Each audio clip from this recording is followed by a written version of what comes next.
So good morning, everybody. I am Jessie Whittish with Kentucky Youth Advocates, and thank you to all of you advocates who are joining us today. We're really excited to hear from the Kentucky Board of Education members who have joined us today. As a reminder, we are going to record this Zoom meeting as like a video that you can watch later, and also we're going to release this as a podcast. So we ask that you just stay muted during the conversation, but please feel free to add questions or comments in the chat, and we will maybe get to them, maybe not, but we can use those for later discussions or as something we can follow up on later. So we do encourage you to make your comments there. And with that, I'm going to turn it over to Terry Brooks, who is going to make some collegiate football predictions and welcome our panelists today. Well, I'm embarrassed because anytime anybody talks about COVID-19, that's kind of my question is there going to be college football, which people think is, very superficial. So I apologize. So we welcome everybody. We, in general, most of you have perfect attendance pins since we've started this, but just to make sure that folks, everybody's on the same page. As you know, KYA has been conducting every Wednesday virtual forums. We really have tried to focus on kids, families, and COVID-19.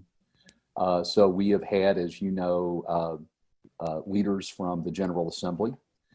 We have had officials such as Lieutenant Governor Coleman and Secretary Friedlander, as well as Early Childhood Director Vanover on our calls more than once. And we've tried to animate various themes, whether that was child welfare or early childhood, during these calls.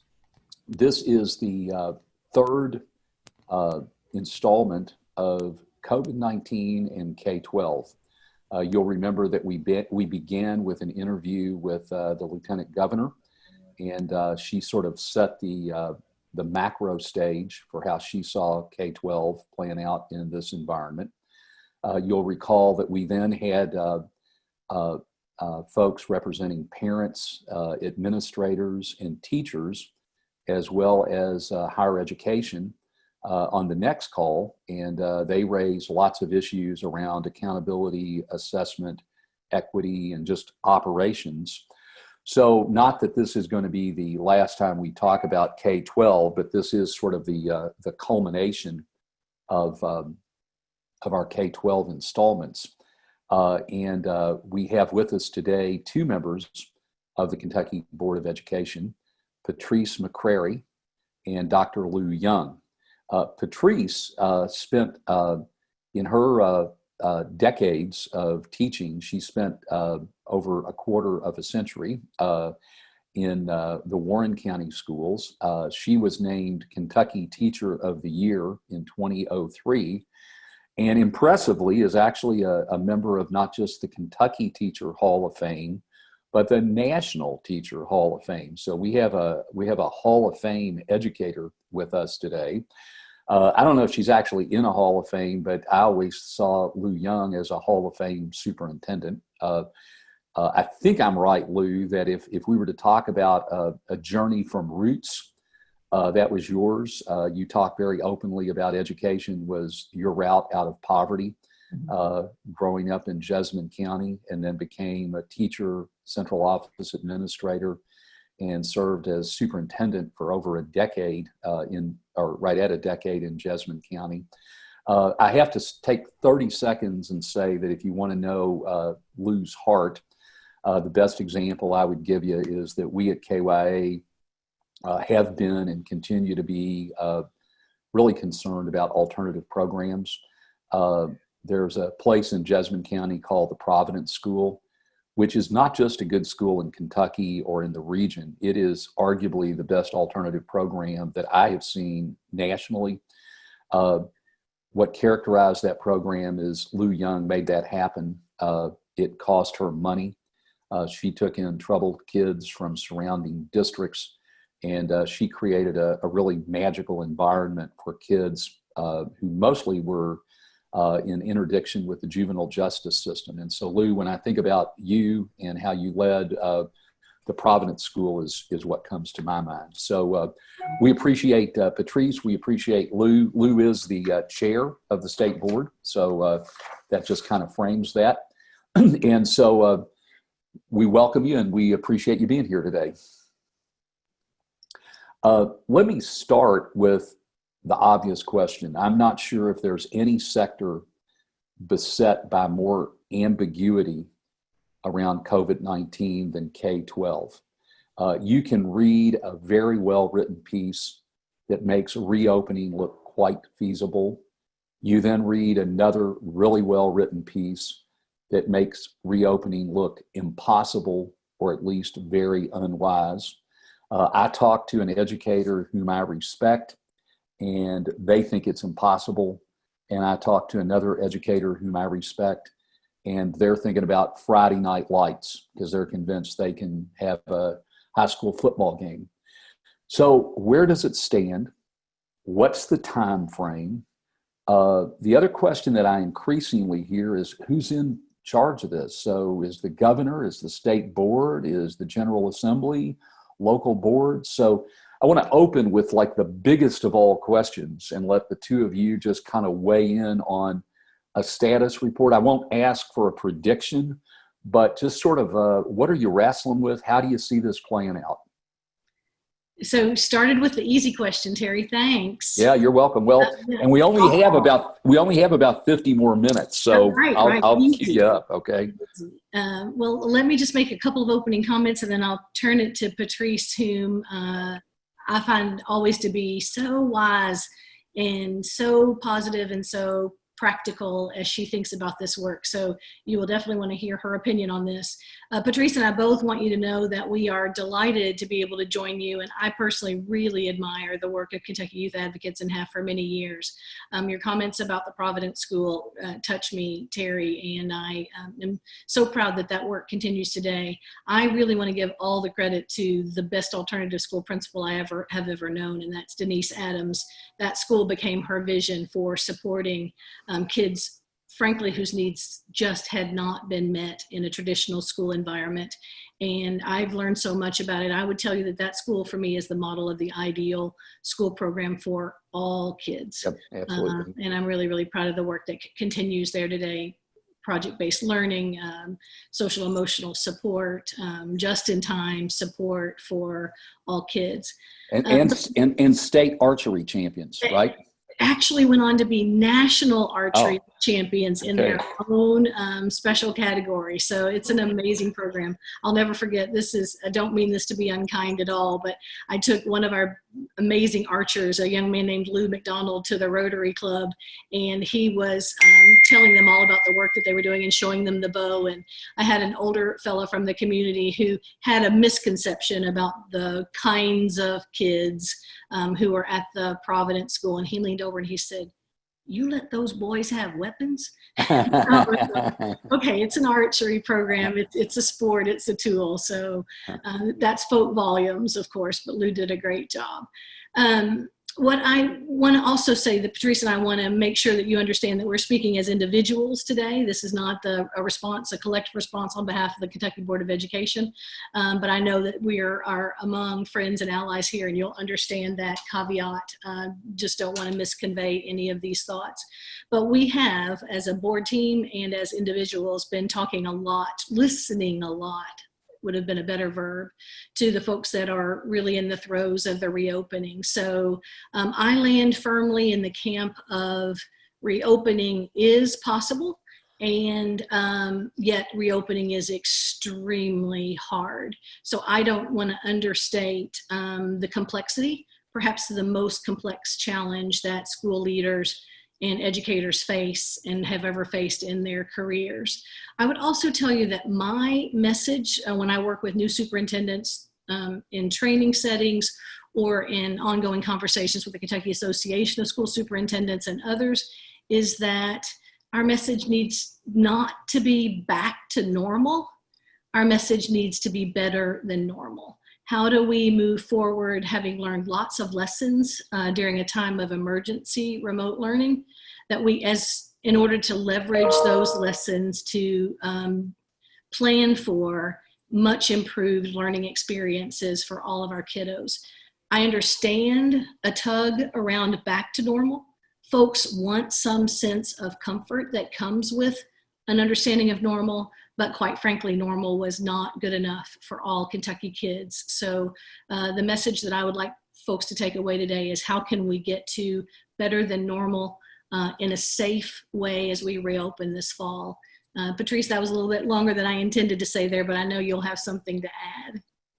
You know, I too agree that we are looking at being able to reopen school.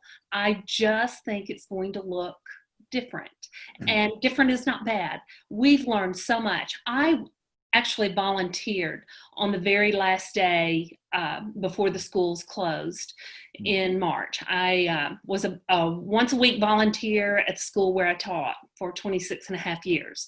I knew this was coming. I knew that there was going to be a closure.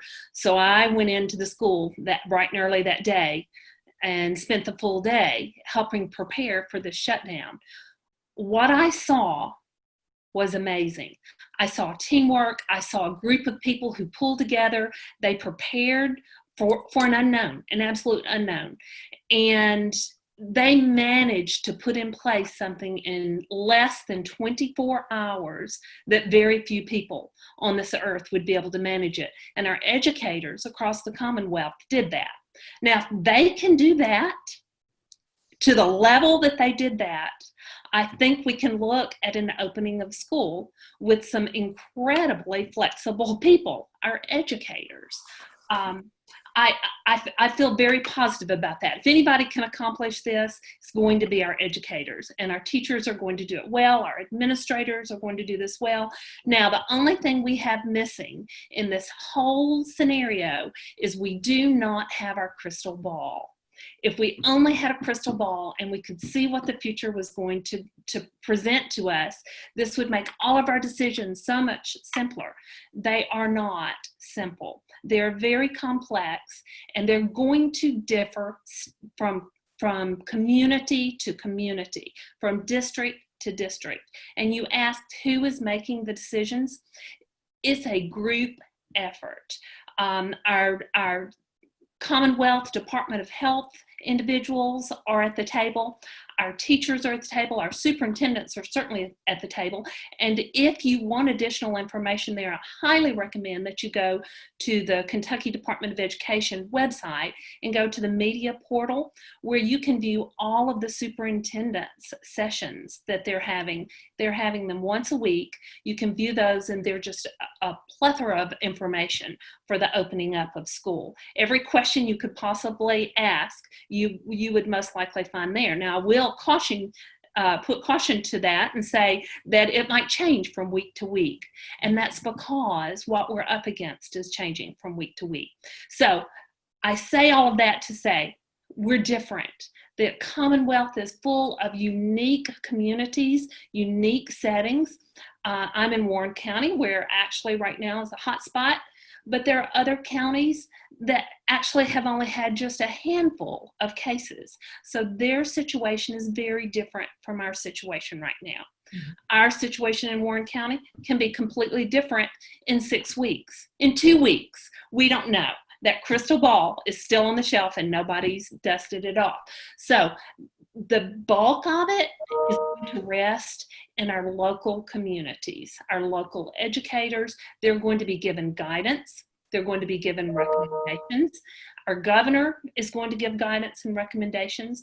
Our Kentucky Department of Education is preparing everything possible out there and handing that information in place.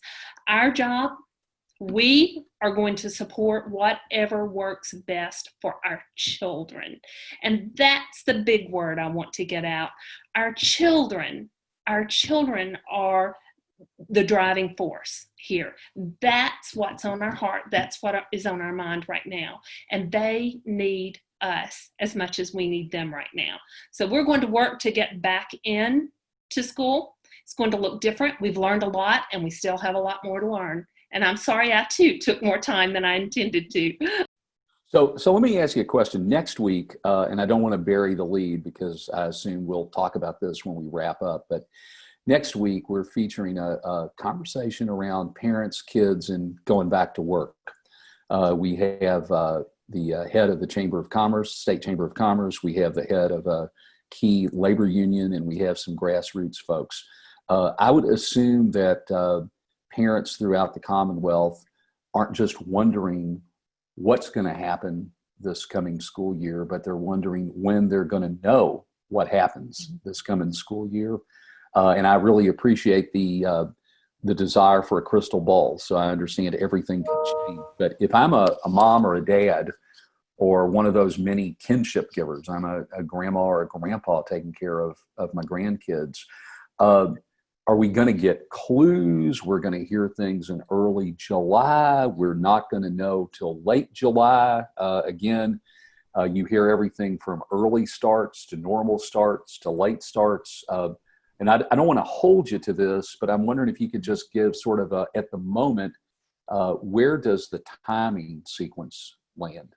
Sure. I have been following social media to see what's happening at local levels, and have seen 2 or 3 school districts just in the last couple of days put out a very tentative calendar of what it might look like. And the 3 that I've seen in the last couple of days have all been a 3rd or 4th week in August start, with a big red "this may change" sign on all of it. I also really appreciated Patrice's comments about this being a team effort. Decisions about the calendar and the school start are clearly local decisions. And I think Governor Beshear has been very clear in his press conferences to make that well known. At the same time, superintendents are locking arms to talk with one another about how that might look in certainly in regional ways and even statewide. So I know there's a lot of conversation going on about what the calendar expectations might be. I expect sometime this week, based on what we learned in the superintendent's webinars, that the governor will be issuing healthy at school guidelines. Again, guidelines that each individual school board will wrestle with and make sense of for their own communities, given the constraints that Patrice mentioned earlier.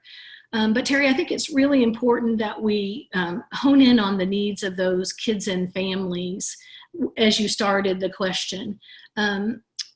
I think sometimes educators bristle a little bit when when folks talk about how important it is for kids to have a place to go during the day, but that really is so important. We know that our kids, when they are at school, are being fed.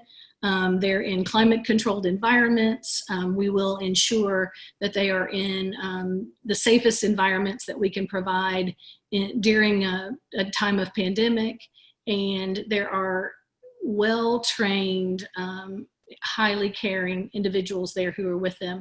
So I understand and embrace the notion that families need us to be open and safe for their children.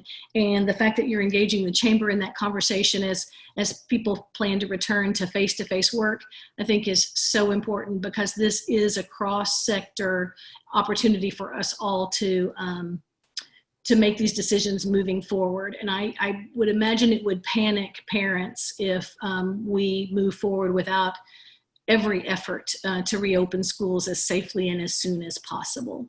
So Patrice, let me follow up with what Lou said. We had a conversation when we had a conversation with practitioners and parents. There was a phrase that Brent McKim, who heads up the Jefferson County Teachers Association, used that I found really compelling: Maslow over Bloom. Mm-hmm. And so for our participants who may not be totally able to speak educationese, we know what Maslow is. Bloom is sort of that curriculum guru that Lou probably reads at night for bedtime reading. But the whole notion about mental and behavioral health issues, those what I would term non-cognitive factors, really in many ways take precedent over the traditional core curriculum.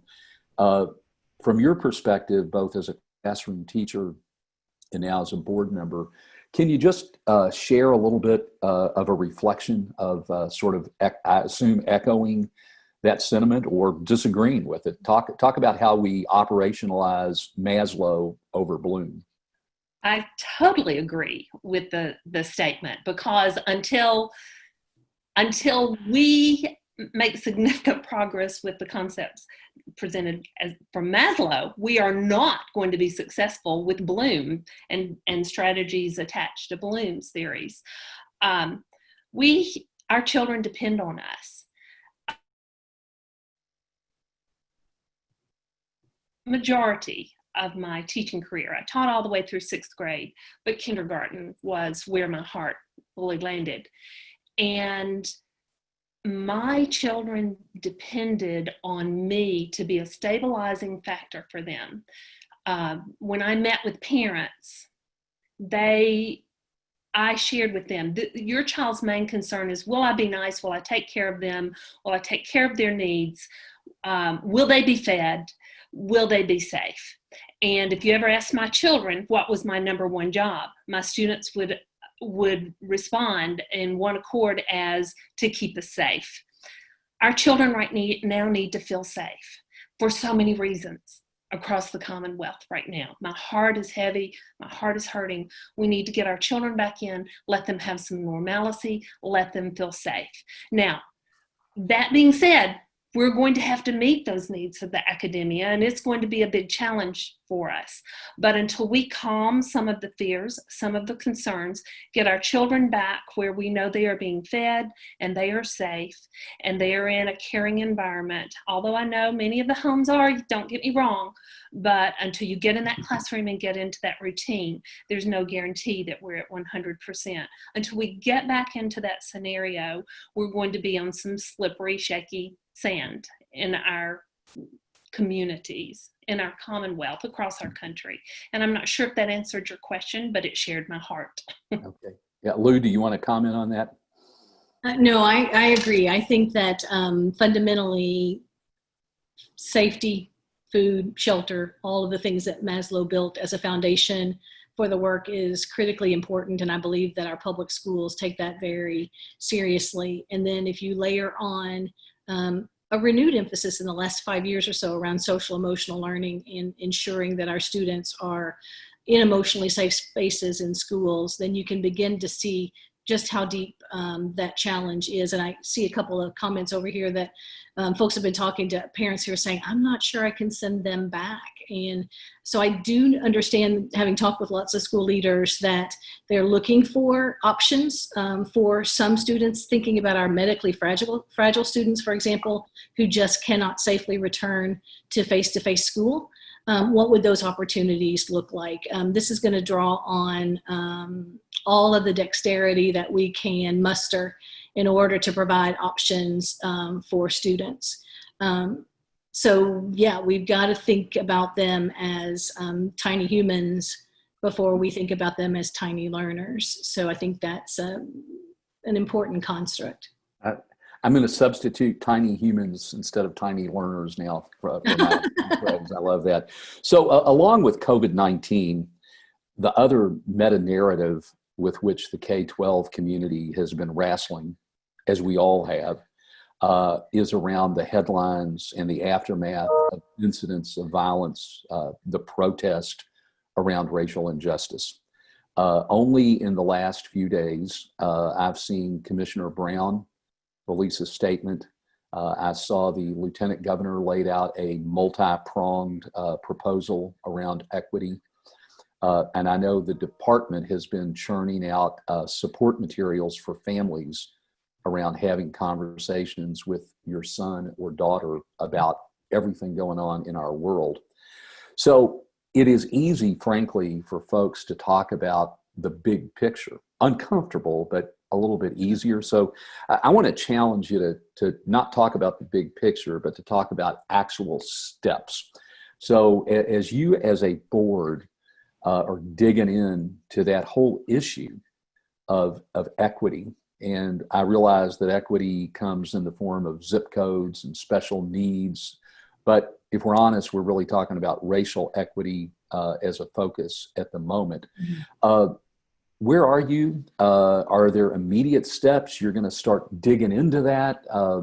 A year from now, if we came back together and had a conversation about how KBE responded, what are we going to see in terms of on the ground actual differences?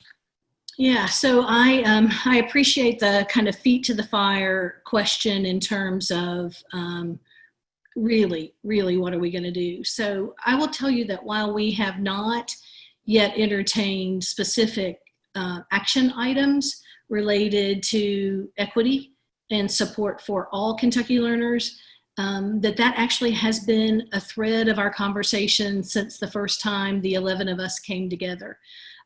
Jacqueline Coleman, our Lieutenant Governor, is an ex officio member of our board, and you may have seen that was highly publicized at our June regular meeting on June 3rd.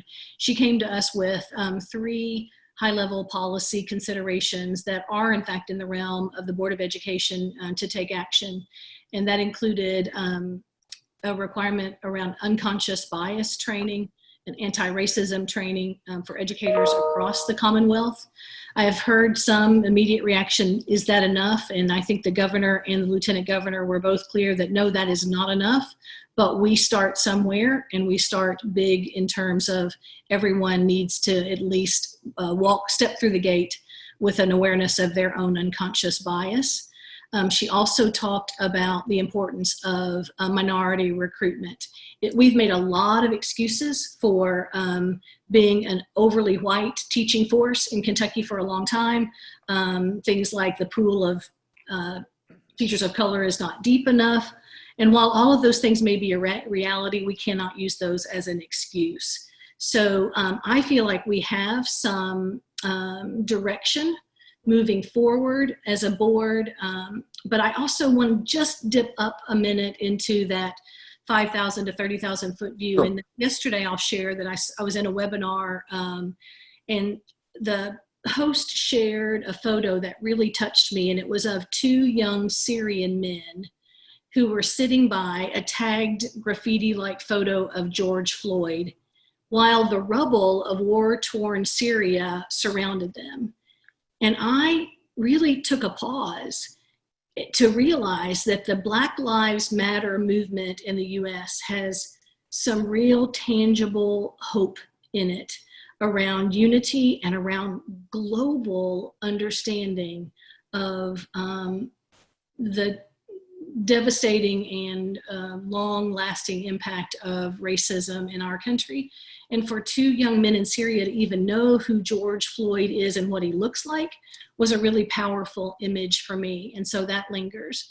I will also tell you on a feet to the fire answer there that for me, it is about moving forward as a white middle-class person in this country to better understand how I can just not be racist, but how I can be anti-racist, and what steps that will take for me as a member of this Board of Education to ensure that we are, in fact, taking action to respond on behalf of our kids of color and to call out institutional racism when it occurs.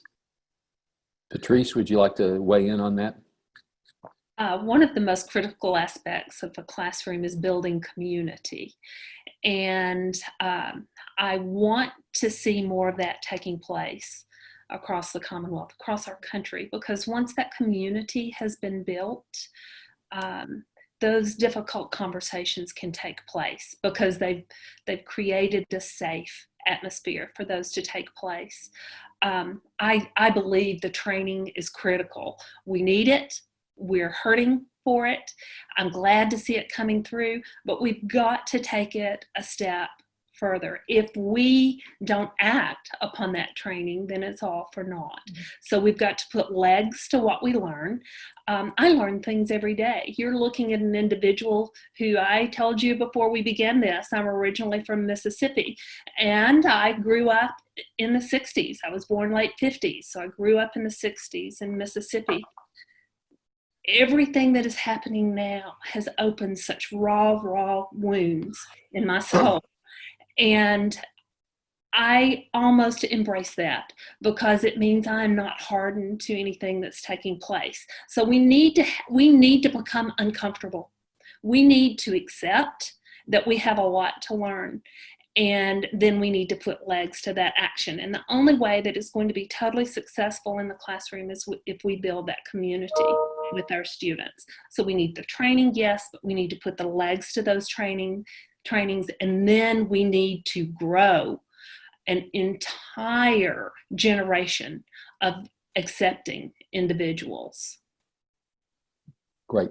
Well, and we just editorially, I would just say the other thing, and I know you guys are certainly aware of this, we at KYA are about systems. I think that if you look, Lou, you and I have had conversations recently about accountability and assessment in a post-COVID equity-based world. Alternative programs. So I hope that along with the kind of notions you just talked about, big systems that breed inequity, like accountability and assessment, like the underbelly of alternative programs, will be something that you guys dig into with boldness. So I normally don't editorialize on these, but I just needed to say that. So we're going to get back to maybe, depending on timing, more detailed education questions. But one of the stories that, because of everything else going on, has not gotten a lot of play, and I tend to think it's a really big story, is that you're getting ready to hire a new commissioner. Now, again, Patrice, I don't know you as well as I do Lou, so Lou will not be surprised when I say that my assessment is that the Kentucky Board of Education has something of a bimodal track record on commissioners. It seems as if we either have commissioners who I consider Hall of Fame educators, or they're really lousy. How's that for a targeted question? So what are we looking for? What's the timing? I know y'all did a national search, so I assume there was an attribute list. Paint a picture of who we're going to see in the commissioner's chair, probably sooner than later, right? I'm going to toss that one to Patrice to start, because she does paint such lovely pictures. Okay, tell me we're going to get a good one this time. We're going to get a good one. Okay. Lousy is not an option. That's Okay, right. good. That's right. You just have to look at the group of individuals who are going over all of this information to get a good picture of who we think would be the best leader for education in the Commonwealth. And they're all people who are child-centered. They are all staunchly placed into education. So you're in good hands when it comes to that side of it. We also listened. We did a lot of listening before we began anything. We listened to what our parents wanted to see. We listened to what our teachers wanted to see, our administrators, our communities. We did a lot of listening first. And then from those interactions, we compiled a list of what we would like to see. I don't want to steal any of Lou's thunder, but I will say we've had some excellent individuals come our way. And we actually start the interviewing process tomorrow. So I'm excited to see that take place. I'll jump off and say our interim commissioner has been the epitome of the individual that we needed to take us through this gap that we have right now. So before I leave the commissioner discussion, I do want to say that Commissioner Brown has been amazing, but I think he's ready for a rest. Yeah, no, I think you did a great job, Patrice, as always. I think you're a rock star, and everyone loves to hear your heart. And I notice that that resonates with people in the chat. I appreciate that so much about you. And Terry, the first time I met her, before I met her, one of my friends from West Kentucky said, she's the best kindergarten teacher that ever lived. So, you can kind of see that. You can kind of see it. I love you, Lou. Back at you, friend.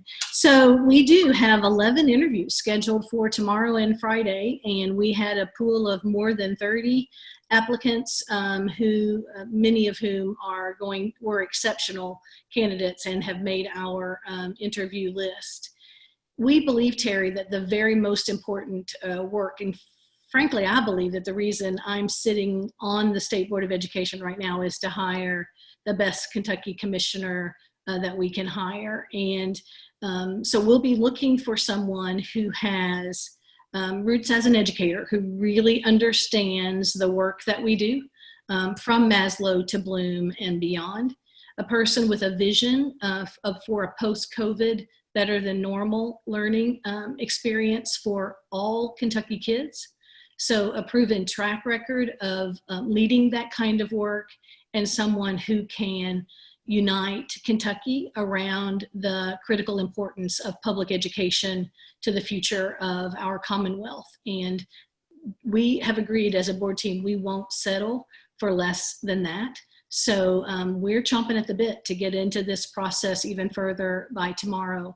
We hope by the second week in July that we have selected a great new commissioner for Kentucky, and that she or he will be joining the department team by early August. So the process is unfolding despite COVID-19. And we believe that so far COVID-19 has not in any way hindered our ability to attract the best candidates to the role. And so we lead forward tomorrow with optimism to find this new person. So, I'd like to jump in there go real ahead, quickly, if you don't Patrice. mind, and say I noticed that someone had said something about Commissioner Brown, and couldn't we just keep him? Wouldn't be grand.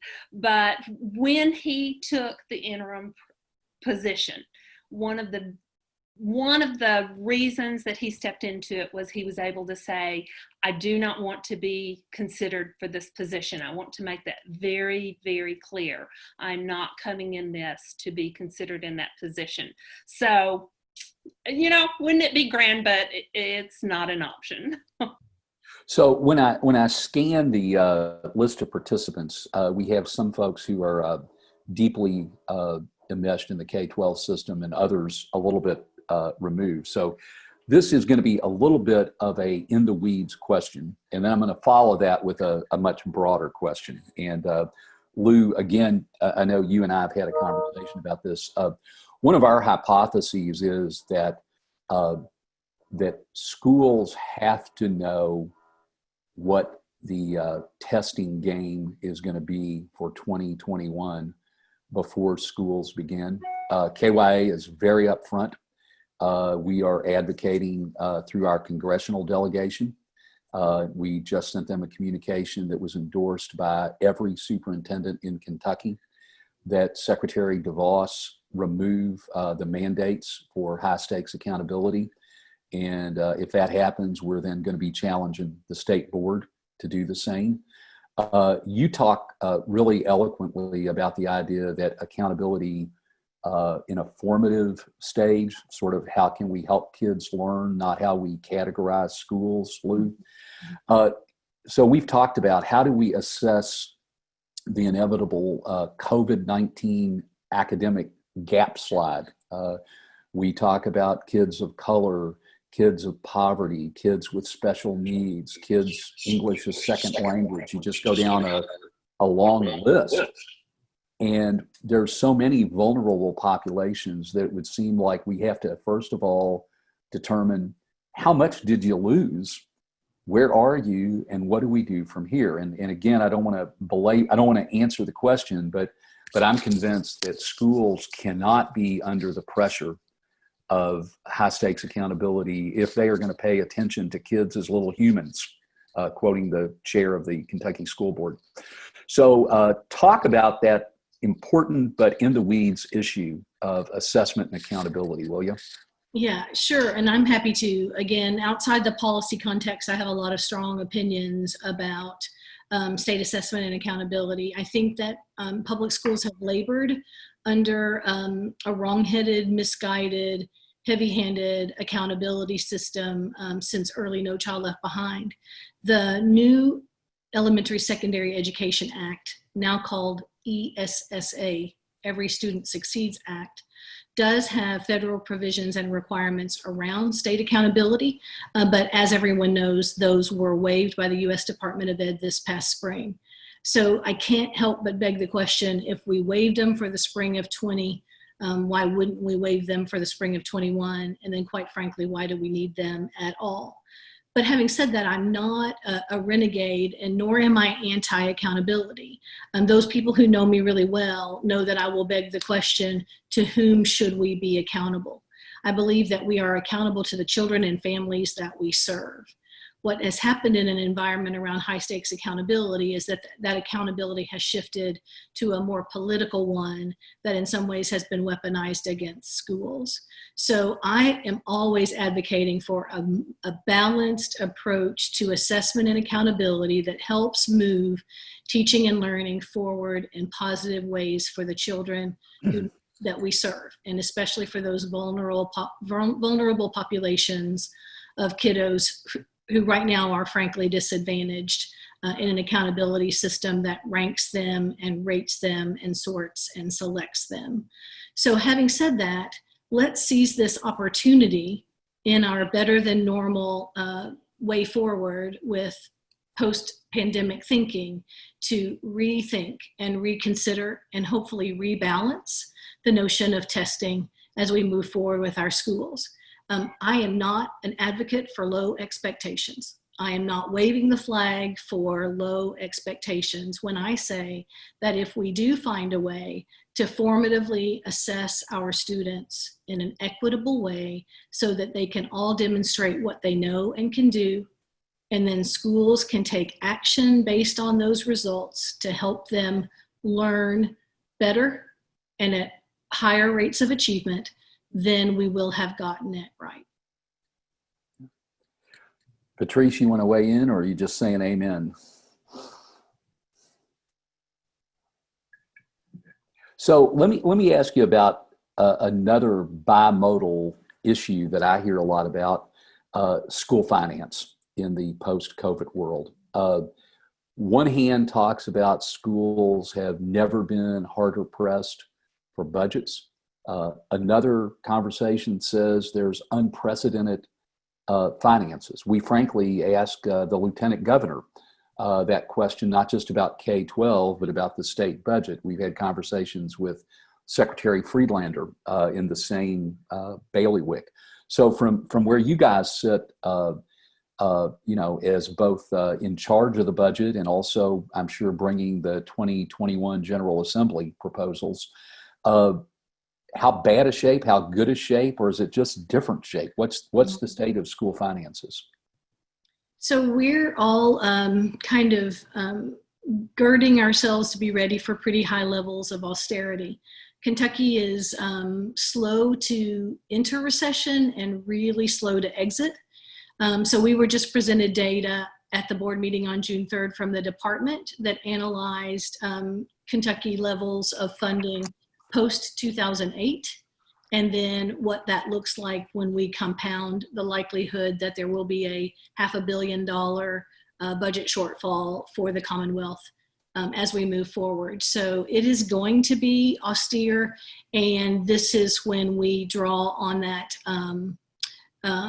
the kind of stoicism of education leaders to figure out how they can best use those financial resources moving forward, with an emphasis on what matters most in terms of support for children and families and educators moving forward. So don't have any easy answers on what that might look like, except that that superintendents and principals do see a fairly bleak forecast about what spending might entail.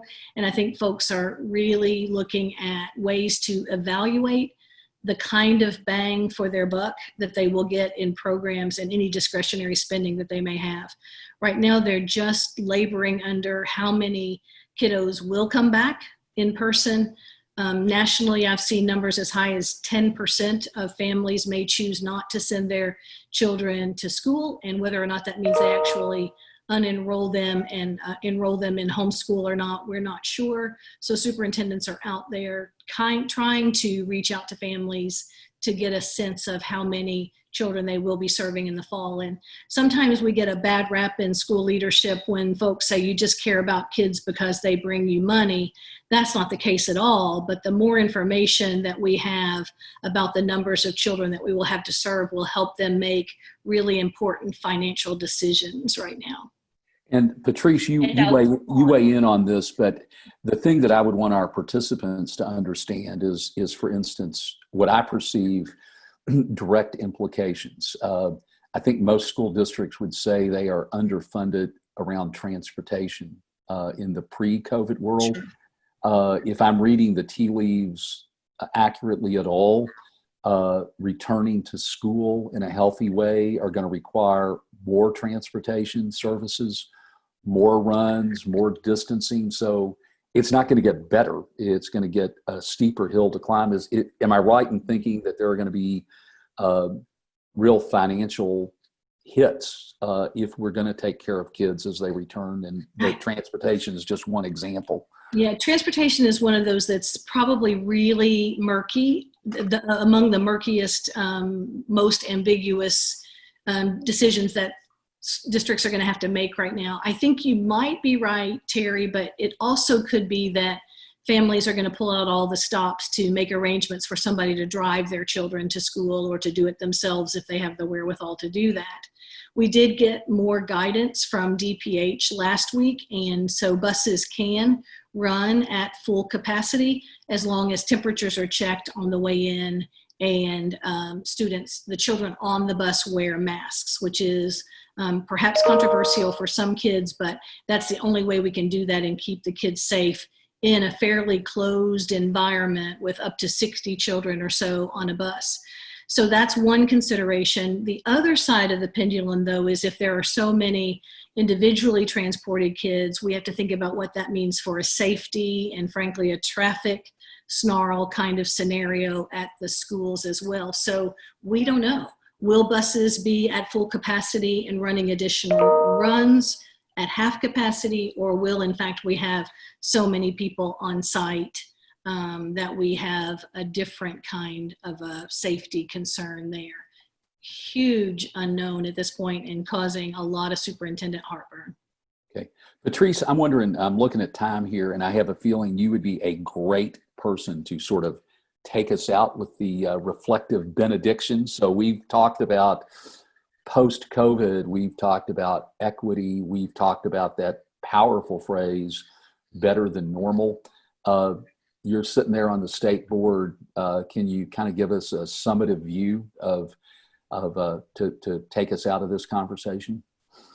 I will say the same thing to you all as I posted to many of my teacher friends as they closed out this very unusual school year, and that is breathe. Breathe. Take some deep breaths and breathe. You have got a formidable group of individuals working to make this work, all in the best interest of our children. So right now, take a deep breath, relax, know that there are people who are working to do what's best for our children, and we will get through this, and we will get through this together. Well, we really appreciate you being here. I happen to know that Dr. Young, her professional heartthrob is a guy named Ted Sizer, and he has a wonderful quote that says, "We face a blizzard of opportunities and obligations." And I, for one, really feel so affirmed that we have a state board of education that understands the power of opportunities and obligations for those little humans. So we appreciate that so much, more than you know. Again, thanks for our participants. And I believe I'm going to kick it to my colleague, Mehek Kalra, to take us out. Is that right, Mehek? Yes, that's correct. Hi, everyone. I'm Mehet Kalra. Thank you to our panelists, Lou and Patrice, especially that calming and reflection. I feel at ease already. And also, thank you to our advocates who have that perfect attendance and the new faces that joined today. I think we all heard that today's conversation, there's particular challenges due to the COVID-19 pandemic. These are complex decisions, whether it's school finances, student assessment, timing of when schools start. But again, these educational leaders that we have in our state are trying to focus on better than normal in a safe and different way. So I really love that messaging, and I hope we continue to use it. So I appreciate that. Next week's forum will continue the conversation about parents returning to work. We'll be discussing concerns of parents who are caring for kids of all ages and how employers and state systems can best support them during this time. And as Terry mentioned, our panelists include Ashley Watts, President and CEO of the Kentucky Chamber of Commerce, and also Bill Lundergren, the President of Kentucky AFL, and community partners from across the state to lift up the voices of parents. So we will be sending an email to follow up with the recording of this forum, along with the RSVP form and additional advocacy resources. So until then, we'll see you next week. Bye, guys.